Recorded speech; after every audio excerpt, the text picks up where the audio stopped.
Today I'm going to give away a free t-shirt, bring you comics news, and reveal the books I bought this week. How y'all doing? I'm Victor, and you are watching a Comic Hero Show. Now kick that intro!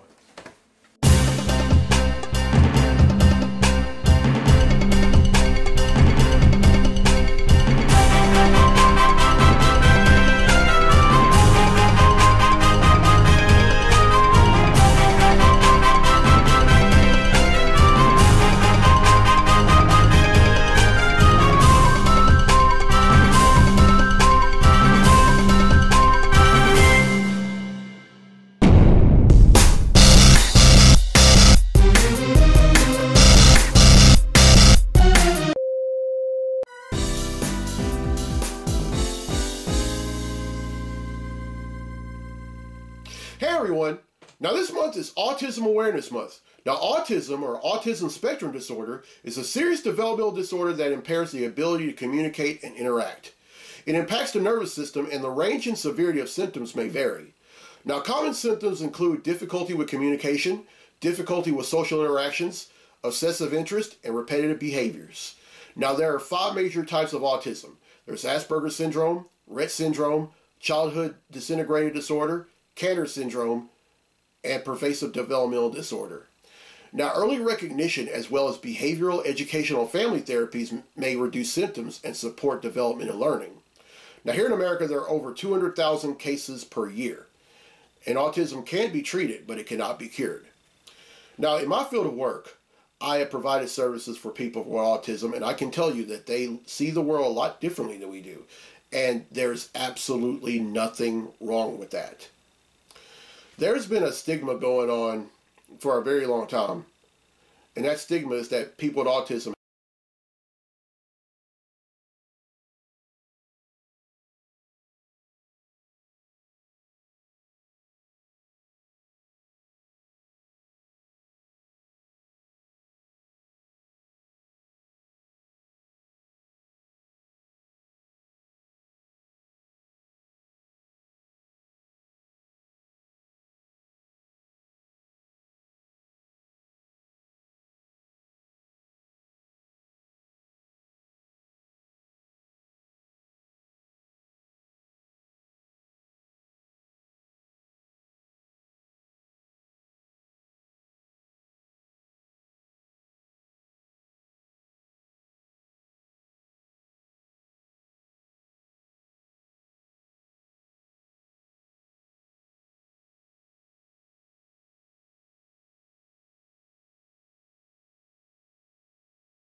First up is The Adventures of Superman John Kent, number 2.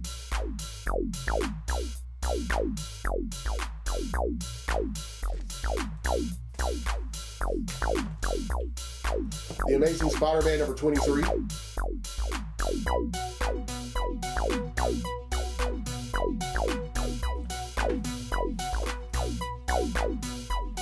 Batman, number 134.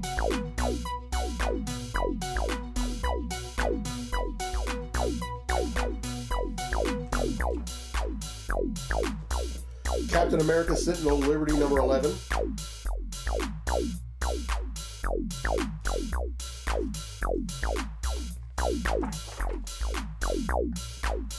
The Flash, number 796.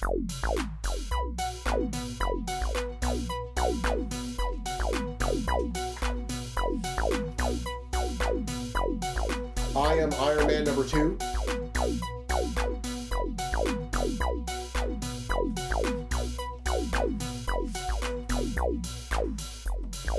The Joker, The Man Who Stopped Laughing, number 7.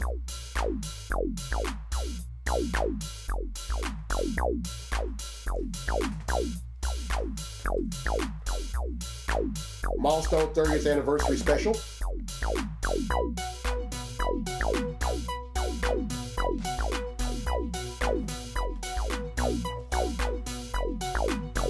Radiant Pink, number 4.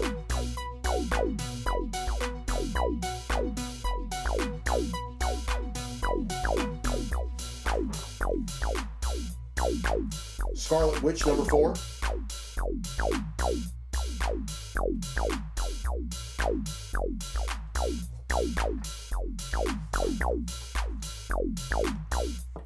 Spider-Man number 7.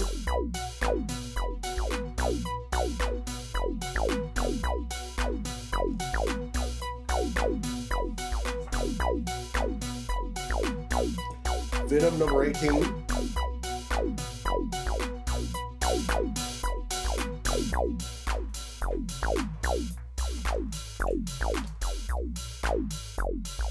Wildcats number 3.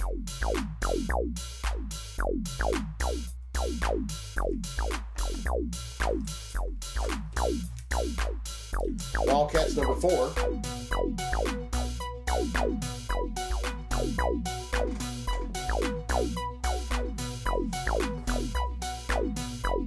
Wildcats number 5.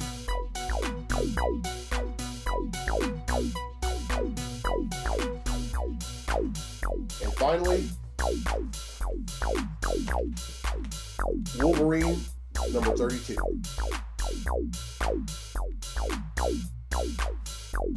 Alright, that's 16, which brings the total number of comics that I've bought since December of 1997 to 11,992.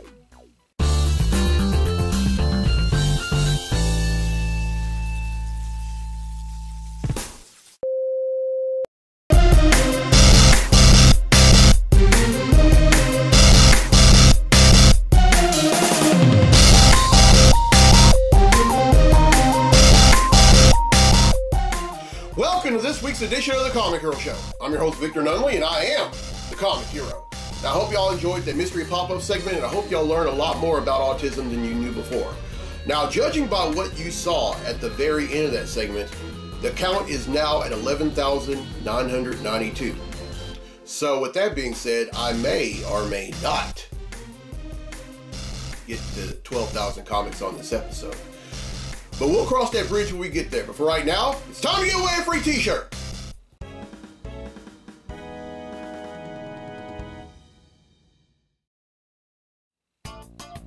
Alright, on the last episode, I asked true or false. The Doom Patrol was originally named the Legion of the Strange. Well, the correct answer is true. Now, when creators Arnold Drake and Bob Haney had created the series in 1963, they initially called them Legion of the Strange, but then changed their minds and ultimately went with the name Doom Patrol. Well, the correct answer is true, and 3 people have answered correctly, and because they've answered correctly, their name's been entered in a drawing for a free tee, and that drawing takes place right now. So the winner of the free tee for this week's episode of the show is Melanie Herring. Now, this is someone who answered on YouTube, so congratulations, Melanie. You win yourself a free Comic Hero tee. Alright, here's the question for next week's episode, and this is a Marvel question. Which Marvel character in the miniseries House of M altered reality only to change it back and strip all but 198 mutants of their powers? Now here's the hints. Now I'm only going to give one hint, and it's a dead giveaway. This character has been in Marvel movies since 2015, beginning with Avengers Age of Ultron, and has been played by Elizabeth Olsen. Everyone who answers correctly will be entered in a drawing for a free tee on next week's episode of the show. Now, normally I would either do the Any Questions or the Comic Hero Throwdown Showdown segment, but the only reason that I'm not doing it this week is because I have a lot of comics news that I want to share with y'all, and also I want y'all to hear my thoughts on it. So next week will be a Throwdown Showdown segment. So now it's time for this week's edition of Comically Speaking. So without further ado, let's talk comics!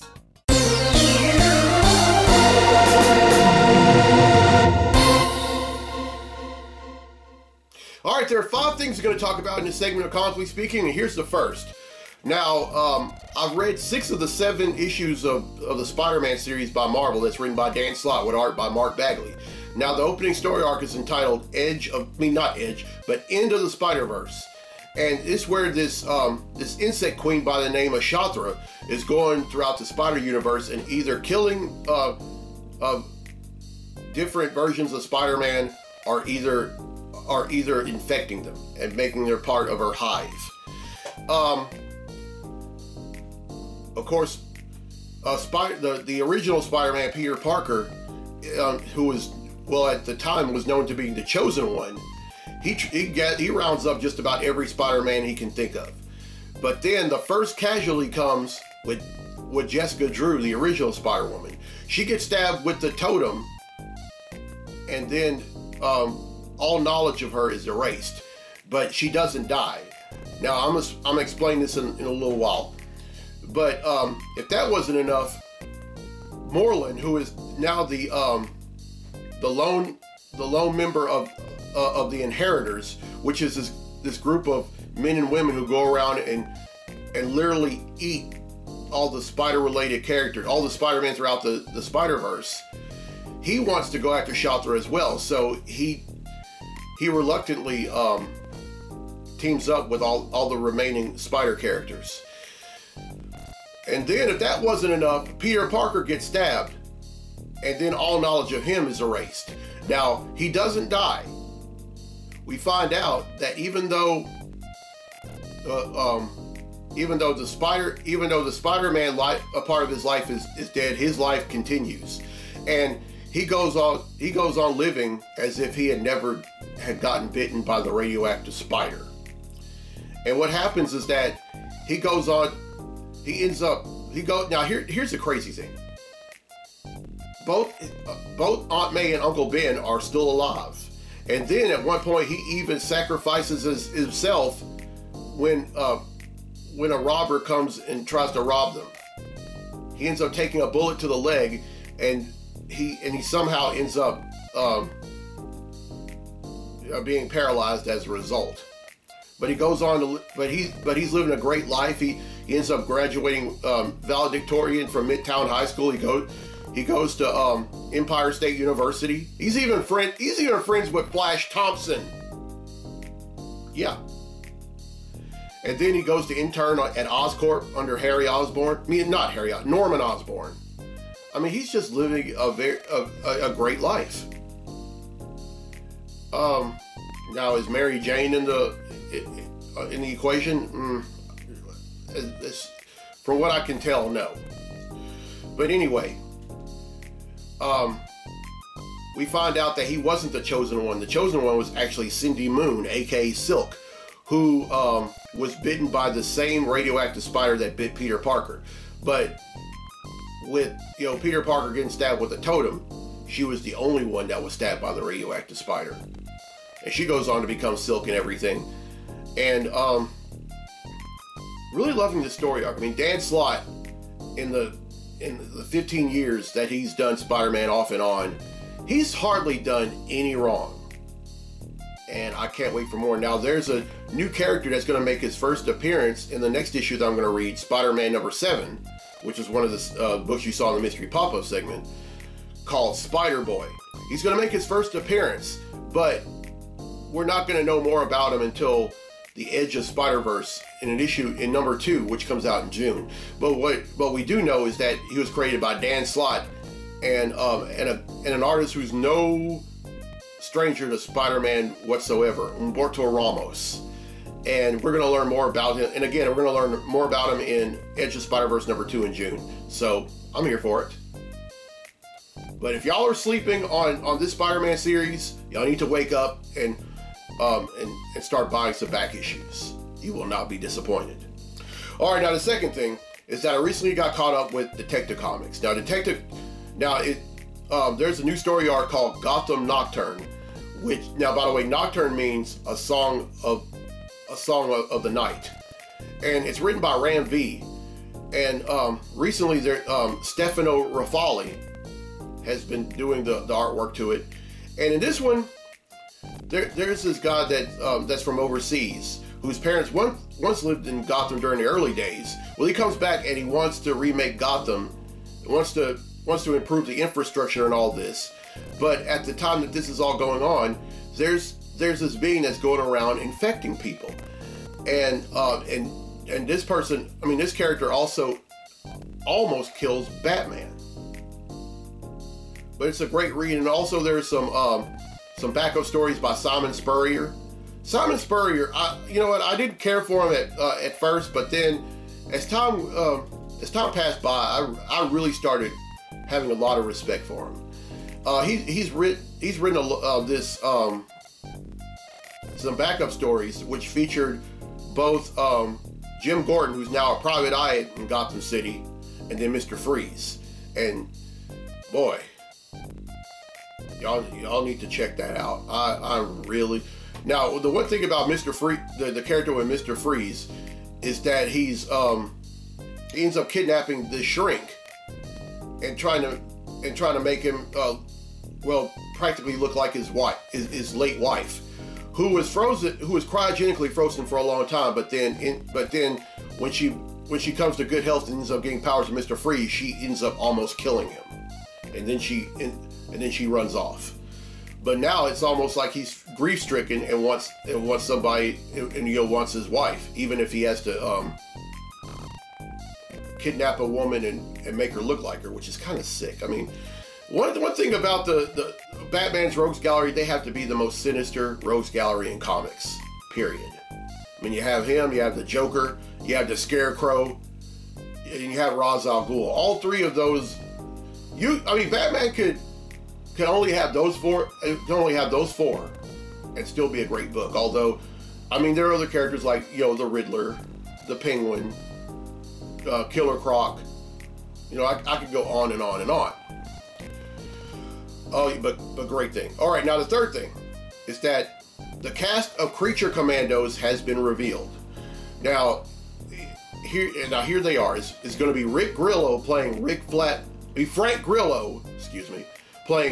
Sr., Maria Bakalova as Princess Alana Rostovich, Indira Varma as the Bride, Zoe Chow as Nina Mazursky, Alan Tudyk as Dr. Phosphorus, which I'm really excited about, by the way, David Harbour as Eric Frankenstein, Sean Gunn as both G.I. Robot and Weasel. Now, Gunn played Weasel in The Suicide Squad back in 2021.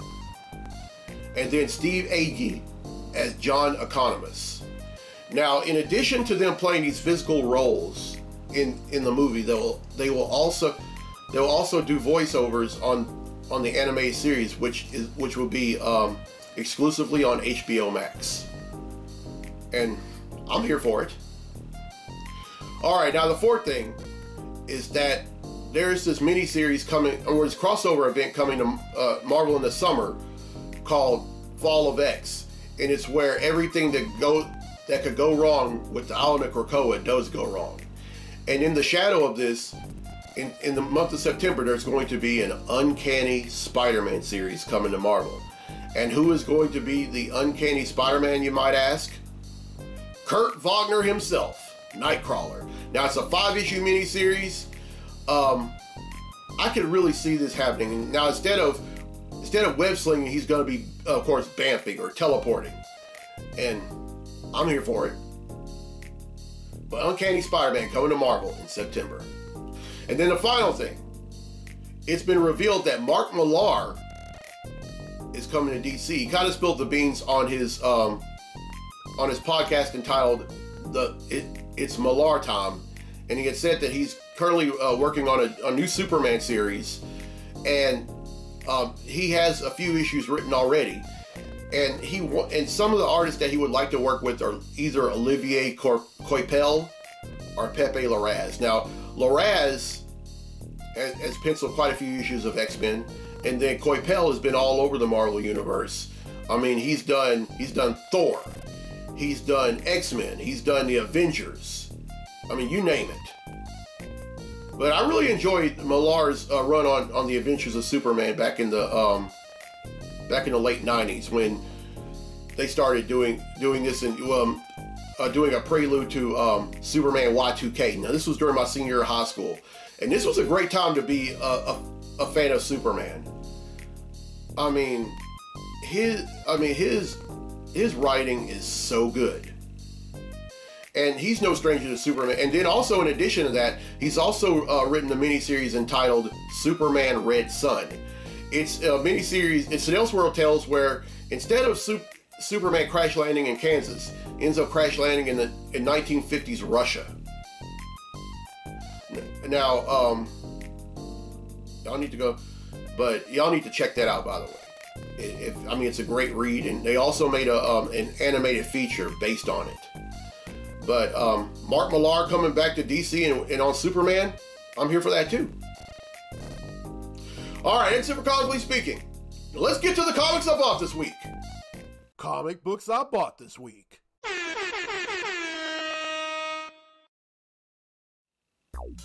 All right, here we go. First up is Batman Incorporated, number 7.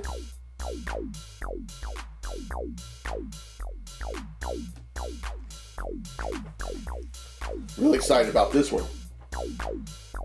Captain America Cold War, Alpha.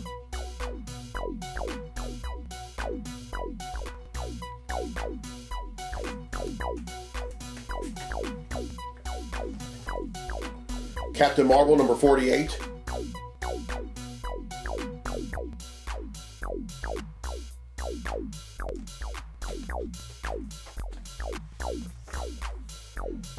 Fantastic Four, number 6.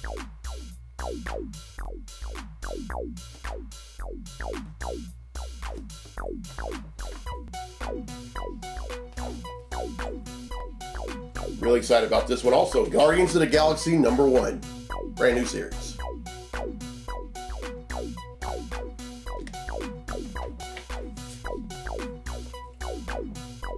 Lazarus Planet, Revenge of the Gods, number 3.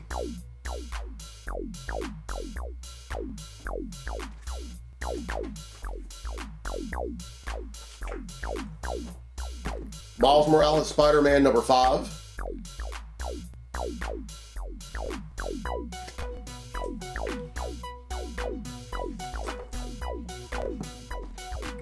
Radiant Black, number 23.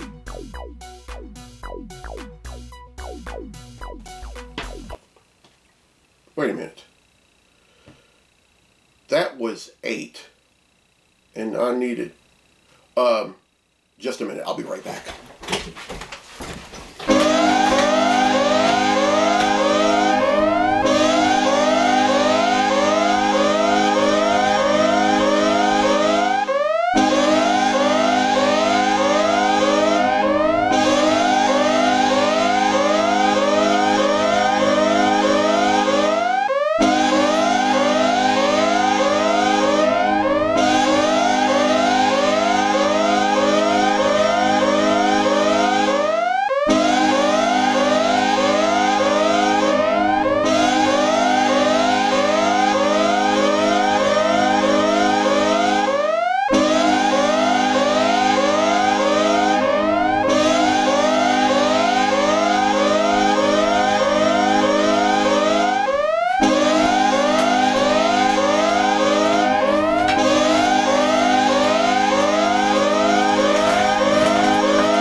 That's right, folks. I did it. 12,000 comics. Woohoo! Oh, but I'm not done. All right, next up is Silver Surfer Ghostlight, number 3.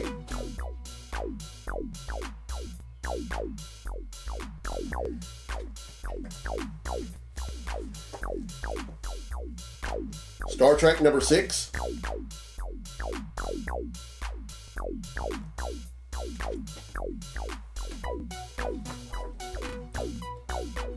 Superman Lost, number 2.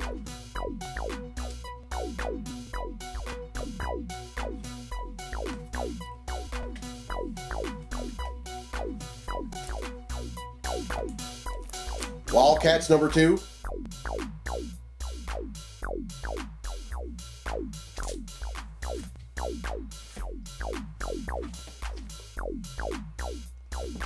Wildcats, number 6. And finally, X-Men, number 21.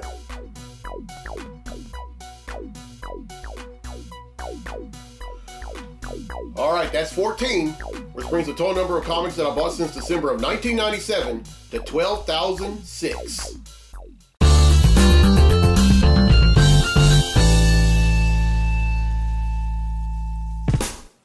All right, well, I hope y'all enjoyed this week's episode. Here's a question again for a free tee for next week's episode of the show.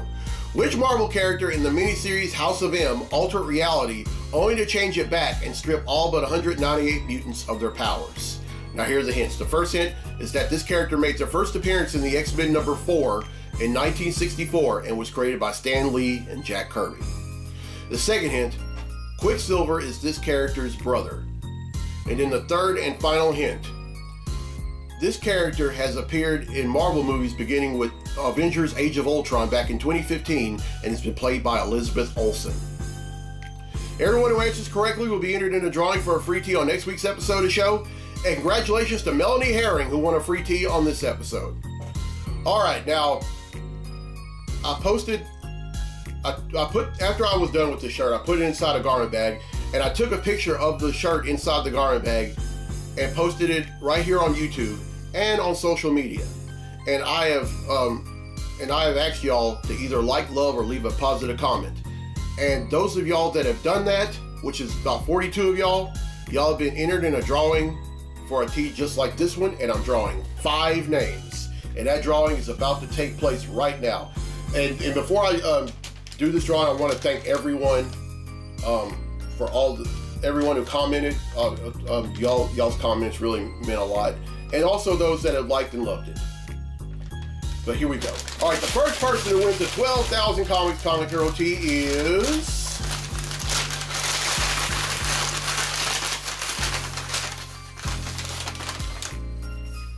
Shell Williams from Spring Hill, Louisiana. So congratulations, Shell. You win yourself a free Comic Hero tee. All right. 1 down and 4 to go. And the second person who wins a 12,000 Comics Comic Hero tee is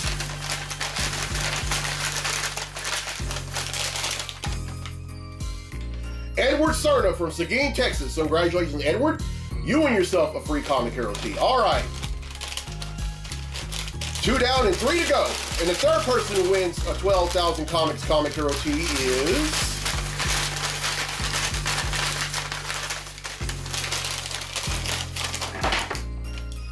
sorry, Guardians. Chris Strickland from West Monroe, Louisiana. So congratulations, Chris. You win yourself a free 12,000 Comics Comic Hero tee. And let me I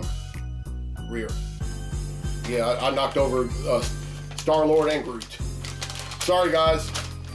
All right, 3 down and 2 to go. And the fourth person who wins a 12,000 Comic Hero tee is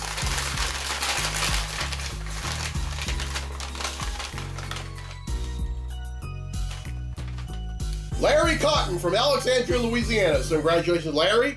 You win yourself a free Comic Hero tee. All right, one more.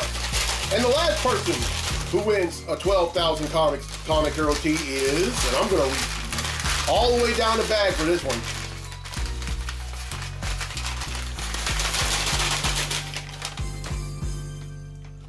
Thomas Anderson from Monroe, Louisiana. So congratulations, Thomas. You win yourself a free Comic Hero tee. All right. Honestly, I wish I could just give everyone a shirt just like this one. Because I tell you, y'all are some great fans.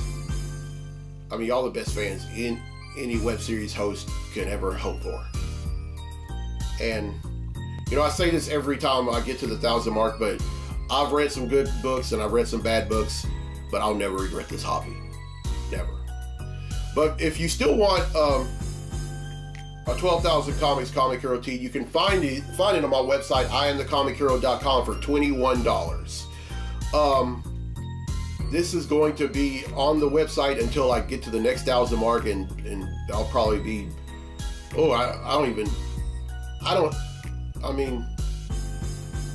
maybe a while. But this is going to be on here for some time, so if y'all want one, go out and buy one. All right, here's the road ahead for the show. On next week's episode, I'm going to raise awareness of both oral cancer and child abuse. Both this month is Oral Cancer Awareness Month and Child Abuse Prevention Month. And then on episode 443, the first episode of May, I'm going to raise awareness of brain tumors. Now, if you're watching this for the first time on YouTube, welcome. And as soon as you're done, hit subscribe. And if you're watching this on the the Comic Book Lovers Facebook page, welcome. And as soon as you're done, go on YouTube and hit subscribe. And also, meet me June 3rd at the Paragon Casino and Resorts Ballroom in Marksville, Louisiana for the 3rd annual Sinlaw Collector Con. I will be a vendor there. There's going to be a whole bunch of different vendors and guests.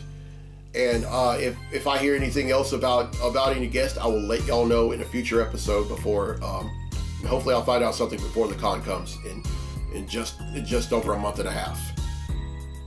But thank y'all for the support. And here's to another 1,000 comics. Alright, I'm Victor Nunley. I'm a Comic Hero. I'll see you next week for episode 442. So until then, be safe, be blessed, be a hero!